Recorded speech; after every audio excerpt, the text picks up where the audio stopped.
Welcome to the Abrams Boxing Show, powered by Last Out Media and brought to you by www.15rounds.com, the worldwide leader in boxing news. Also, Abrams Boxing PR Media and Broadcasting, the industry standard for boxing media relations and play-by-play broadcasting.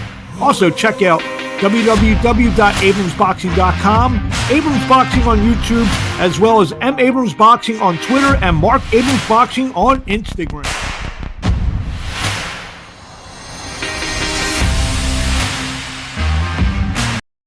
Welcome to another edition of the Abrams Boxing Show. I want to wish everyone a happy new year. I've been here for a few weeks, just some holiday stuff. Was a little under the weather one week, went on vacation. I mean, I deserve a vacation once in a while. And now we're back here to kick off 2024. What did kick off 2024 was last Saturday night at the Virgin Hotels in Las Vegas, where Virgil Ortiz came back to remain perfect. And when I mean perfect, he's 20-0 with 20 knockouts. Stopped Frederick Lawson in the first round. Lawson now 30-4 with 22 knockouts. Very dubious stoppage. Really not much happened. Yes, Ortiz landed a flurry in the first round, and referee Tony Weeks for the almost the second straight nationally televised appearance from the referee had a terrible stoppage. It was one of the worst stoppages I've ever seen.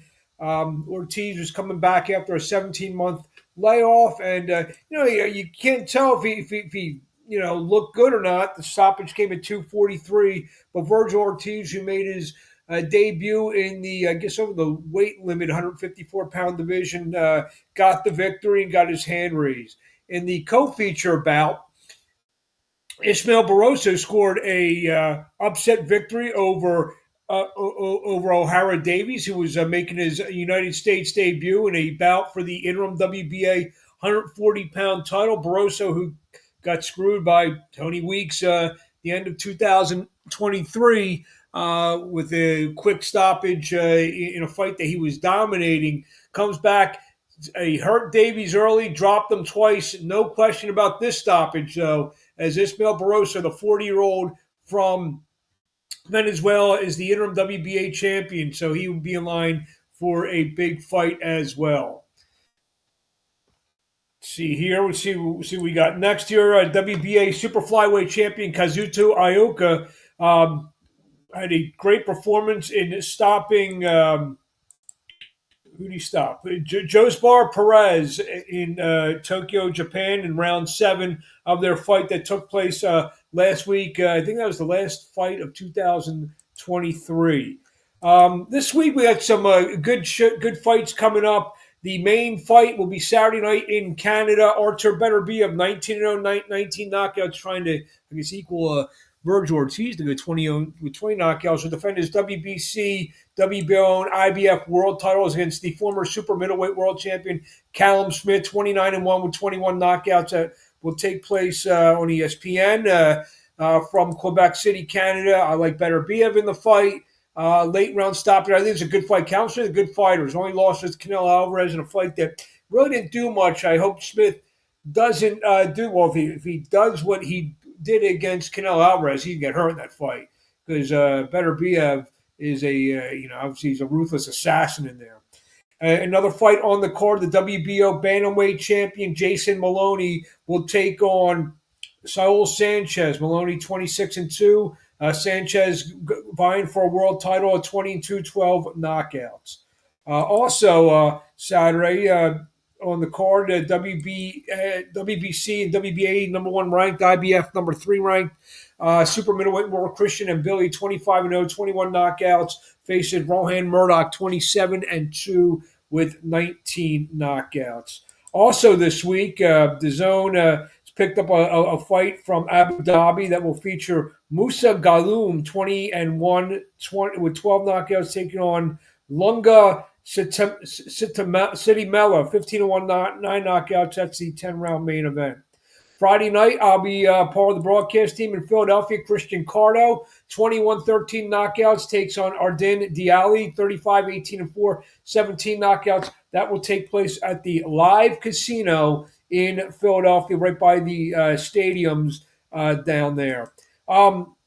Saturday night, Joe Frazier Jr. Promotions hooks up with Danny Garcia to put on an interesting fight card that will feature Dylan Price, Joey DeWaco, a lot of other local New Jersey, Philadelphia fighters. And I had a chance this week to speak to a couple of the fighters on the card. First, the promoter, the co-promoter of the event, Danny Garcia. This here with promoter Danny Garcia, January 13th. In association with Joe Frazier Jr. Promotions, a lot of boxing royalty in that statement. Danny Garcia, Joe Frazier, a lot of world championships. How does it feel to kind of, I know you've worked on some promotions before, but it seems like you're a little bit more involved with this one than you have before. How do you feel about that? Yeah, definitely. You know, I wear many caps, so now it's time for me, I feel like, to start my own promotion and start giving back to the city of Philadelphia. Joe Frazier, Danny Garcia, they called me, they asked me if I wanted to be a part of it and help.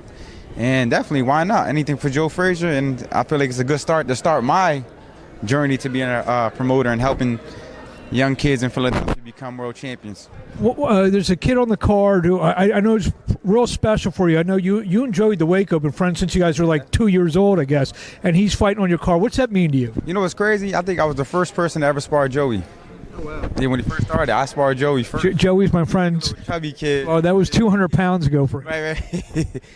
But, nah, yeah, I definitely got a special love for Joey, you know, and I hope that when he wins this fight that he gets an opportunity at one of the big names like, you know, Deontay Wilder, Anthony Joshua, Tyson Fury, Andy Ruiz. I feel like, you know, because he's fought like 6 times this year. Yeah. And just fought the other night? Yeah, he just won. So those are the type of people they look for when they, you know, when they looking for a guy to fight. Talk about a couple more guys. I know Sal Clark, I know, has fought on your wing. Talk about a couple more of the fighters that you represent. Definitely, Miguel Roman, 3-0. He's growing up in the gym. He didn't have a real big amateur background, but you know, he grew up watching me fight, and you know, so he's 3-0, and we're looking to get him some more fights this year and build him up in Philly. Now we got, you know, Saul Clark, another childhood friend of mine. You know, we used to fight in the Silver Gloves together, travel the world. You know, rest in peace, Milton Santiago. That was his trainer. So it's good to, you know, give back, and there's a lot of great fighters on the card, and I think this is going to be great for Philadelphia. Not to say that you're done yet, but you don't know. I'm saying you're probably closer to the end of your career than you were at the beginning of your career. Is this something now that you're kind of going to be doing a little bit more full force in, you know, in terms of the promotion? Yeah, definitely. I was supposed to fight in December. You know, me and Lara was supposed to fight. And September and August. But yeah, a long time. But, you know, it's boxing politics. And one thing about me, I'm good. I'm fine. You know, so I'm not desperate to fight, but I do want to become a 3-division world champion. Is that fight going to happen? Yeah, definitely the fight. We both agreed to it, but as you see, they just announced a new Amazon Prime. You know, Showtime is done. You know, it's bittersweet because, you know, I love Showtime. Showtime changed my life. You know, they took me in when the HBO didn't want me after I beat Amir Khan and Eric Morales. So definitely want to get that 3-division world champion, and then I could focus on, you know, see what's next for me in boxing, and keep doing the promotion stuff and just keep building myself up. The Lara fight will definitely happen at some point once the Amazon thing probably starts kicking in. Yeah, that's what I'm guessing. I was told to sit tight. I was told don't burn myself out in the gym because I've been training hard. You know, I didn't fight this year, but I have been in the gym. I did like 3 different camps because the fight was supposed to be. How difficult is that to stop and start? It's difficult, but at the same time, it helped me because I just wasn't sitting on my butt. Like I was in.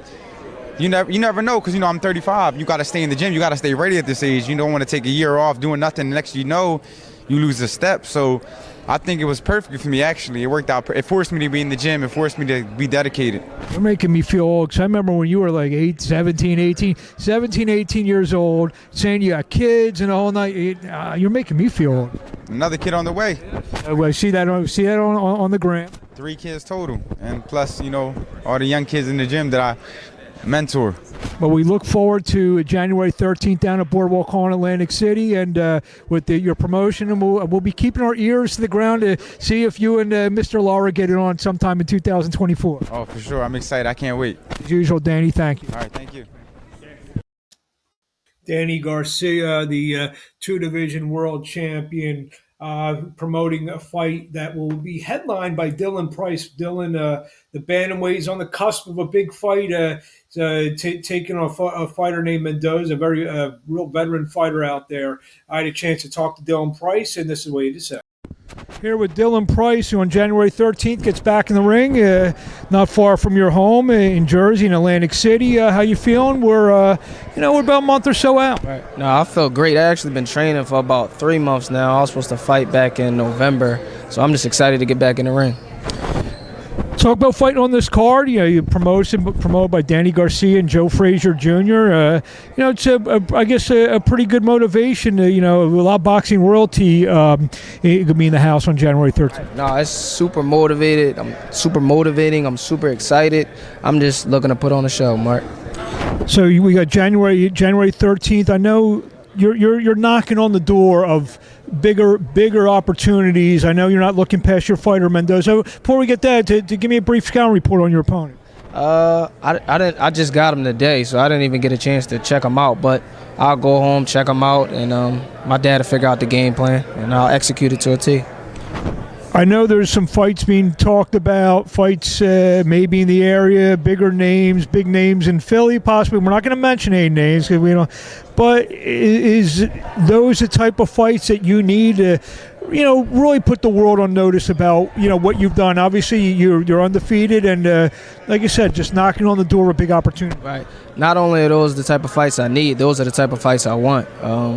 I'm looking to fight the best competition. I believe I'm the best, and if the other guys feel like they're the best, then let's make the best fights. I'm with it 100%.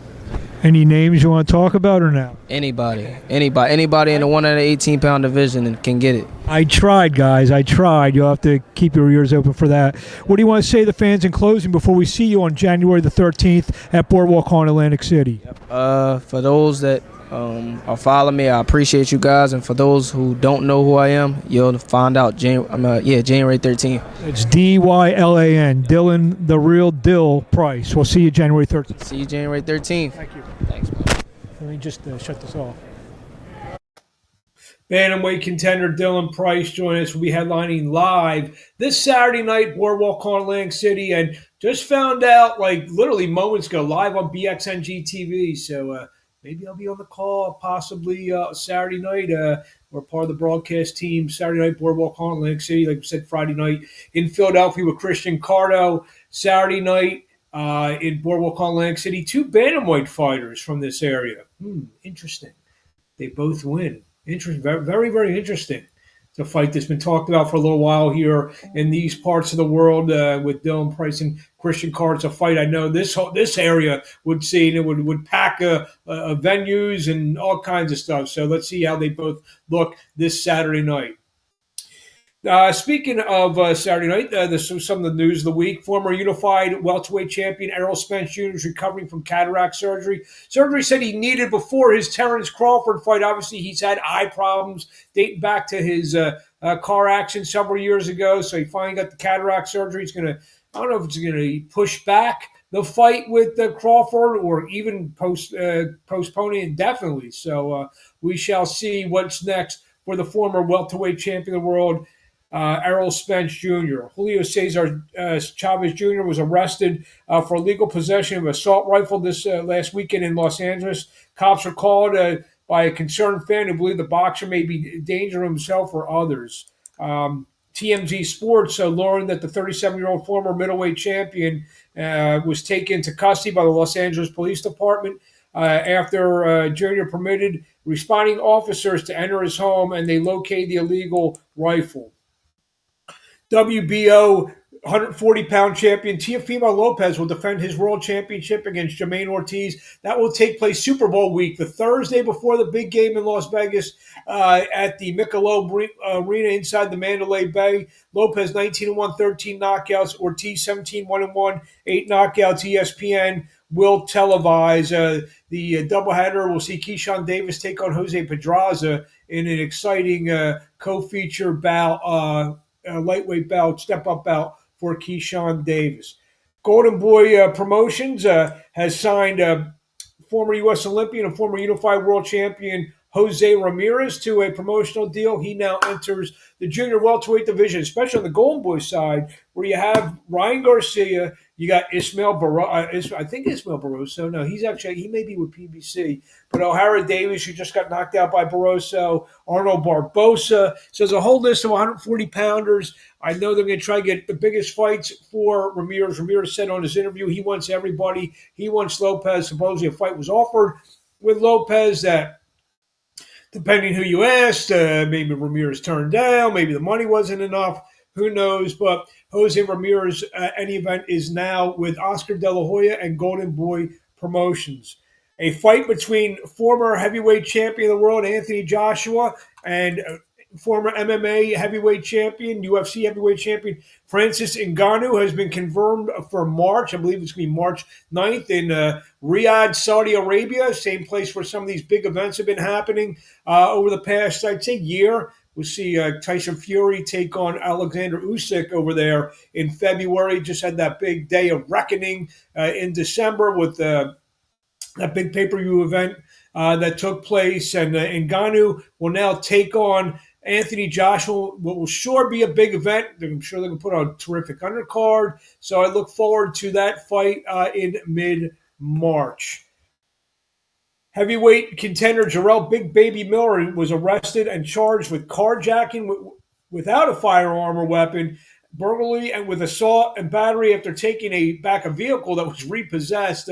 He and a female accomplice went into a dealership where his car that was repossessed, they kind of pushed around and knocked around the worker at the dealership and basically stole back the car, allegedly.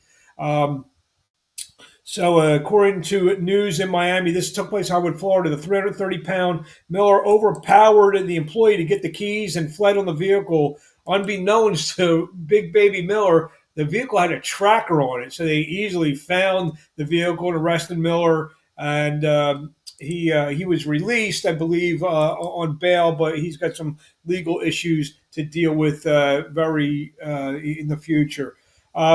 Sad news, a couple of bits of sad news that happened over the break. Super middleweight contender Cem Kilic passed away at the age of 29 in Australia. I knew Cem very well through his former manager, Shane Shapiro. Sad news, apparent drug overdose. Drug overdose is the expected cause of death for Cem Kilic, who was 17-1, 11 knockouts, one loss to Steven Nelson on ESPN fight. But he's a very nice young man, met him several times, and may he rest in peace. Also, another friend of the show, Cameron Duncan, who was one of the best managers for a good 25-year period, well over 30 world champions, Diego Corrales, amongst them, Stevie Johnston, a whole bunch of guys, was most recently the promoter for Jerron Boots Ennis and Brandon Lee. He passed away due to cancer. He was been very sick for a long time. He was one of the first guys who actually, when I started in this, I'd call up, and he had so many great fighters. He would give me all the lowdown, when and where they were fighting. I used to say, Cameron, can I post this on my website, 15rounds.com? He's like, absolutely. So, very sad. I did a little work for Cameron back in the day, and he, like I said, he was he was very nice to me. And like I said, another one, condolences to him and his family. Well, that's our show for the week, and just want to thank everyone for being with us this week and having a great holiday season. And we're back when we try to do this every week now on all these platforms that you're watching on and listening on. So hope everyone enjoys the fights this weekend. Again, I'll be in Philadelphia Friday at the Live Casino in Philadelphia, as I will take in Christian Cardone Saturday night in Atlantic City. Hope everyone has a good week, and we'll talk to you soon on the Abrams Boxing Show.